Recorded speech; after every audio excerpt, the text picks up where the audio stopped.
Thanks, Jamel, for taking time to talk to us. While No you're problem. also being a dad. I'm on daddy duty. I'm on daddy duty too. Obviously, you've had so many training camps and preparing for fights, but how different is it preparing to be a broadcaster and sort of taking a look at the fights that you've got to commentate on? How different is it from doing that compared to preparing for a fight?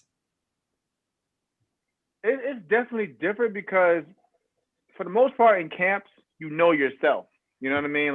You know and you know what to expect going into the training camp. But when like literally I like all week I've been looking at my notes and I've been studying the fighters themselves and their backgrounds and where they're coming from. So it's like a different aspect. It's to me, but it's fun because you learn something. You get to learn something new with each fighter, and you get also. And I believe what commentators they may look at is they also get the chance to see fighters grow throughout their careers, which I believe is another fun aspect. But it is definitely different, but it's not so much because if you enjoy the sport and what it is, you easily can grasp to it.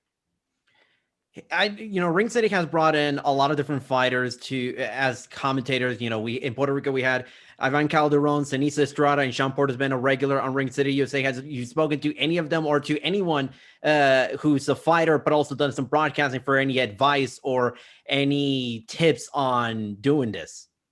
Oh, I'm close with both Tanisa and Sean. I've been watching. Sean actually is one that really motivated me to really get into it myself, especially being an active fighter.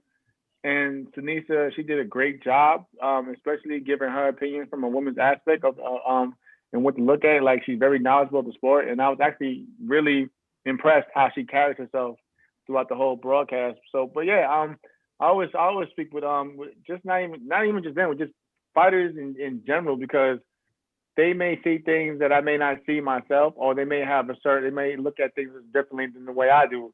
So it was always great to pick each other's knowledge